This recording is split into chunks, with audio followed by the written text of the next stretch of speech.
ऐसा हमारा younger generation, हमारा स्टूडेंट फोर्स और हमारा जेन जी इस तरह से सामने आया कि एकदम लगता है लोग सन्नाटे में आ गए।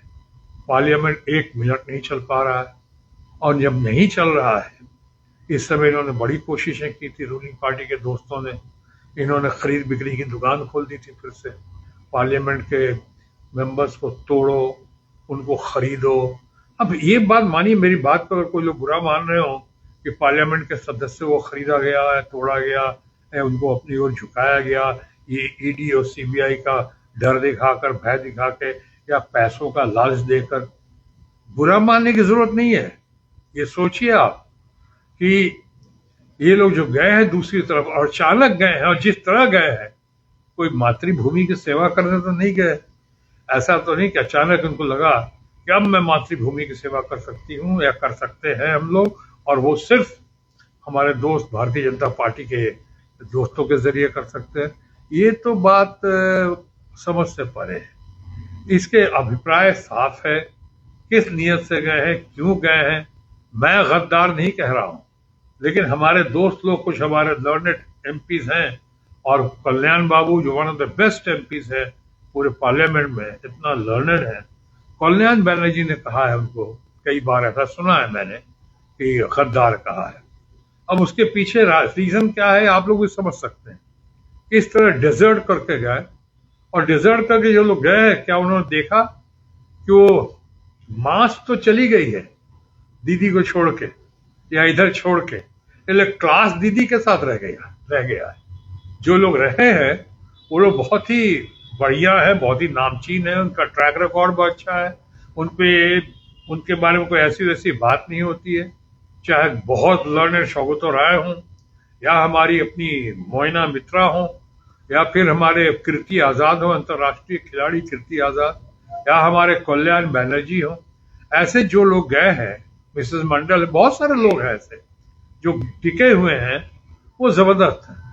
उसी तरह से शिवसेना का मामला जो है, पार्टी में जो आए हैं अभी, वो भी अभी कुछ हद तक अभी उलझा हुआ है, मामला कोर्ट में भी है।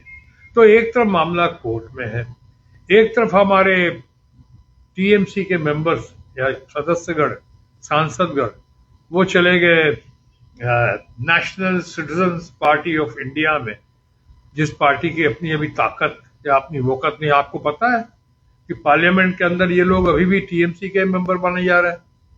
तो कहीं ऐसा तो नहीं कि एक तरफ जेन जी का सैलाब, एक तरफ उनका इतना बड़ा प्रहार हुआ, इतना बड़ा सैलाब, इतना बड़ा तूफान, इतनी बड़ी tsunami I. Rahul Gandhi leader of opposition है, उनके साथ मिलके केजरीवाल जो बहुत ही बढ़िया और बहुत इंटेलेक्चुअल लीडर हैं, उनके साथ, संजय सिंह के साथ, मनीष सिसोदिया के साथ मिलके, हमारे पवन खेड़ा, हमारे जितने सुप्रिया सुनेत, इन तमाम लोगों के साथ मिलकर, हमारे डैशिंग डायनेमिक अखिलेश यादव के साथ मिलकर, राहुल गांधी ने जो आइसिंग ऑन द केक का काम किया है, यानी सारी बातों पे जो तड़का लगाया, उसका परिणाम देखा। शुरुआत हुई है हमारा एजुकेशन मिनिस्टर, जिसकी मांग थी इस्तीफा की, आके झुक के, दबाव में आके, सुनामी के सामने, जेन जी और यंगर जनरेशन स्टूडेंट पावर की ताकत के आगे आके उनको झुकना पड़ा, और हमारा एक मिनिस्टर, एजुकेशन मिनिस्टर का इस्तीफा देना पड़ा, लेना पड़ा। ऐसा हुआ। अभी आगे दूसरे इस्तीफे की मांग शुरू हो गई।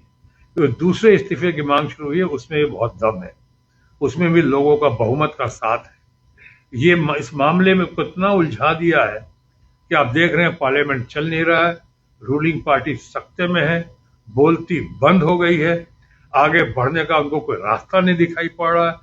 इस कदर उलझ गए हैं कि अब इनका जो है, इनके बारे में कहा जा सकता है, जो तथा कथित दूसरी पार्टी एनसीपीआई में गए हैं, अभी कहीं ऐसा नहीं कि ना इधर के रहे ना उधर के रहे। इनके बारे में तो यही कहा जा रहा है पार्लियामेंट में, और सुना जा रहा है, अब तेरा क्या होगा एनसीपीआई, अब तेरा क्या होगा।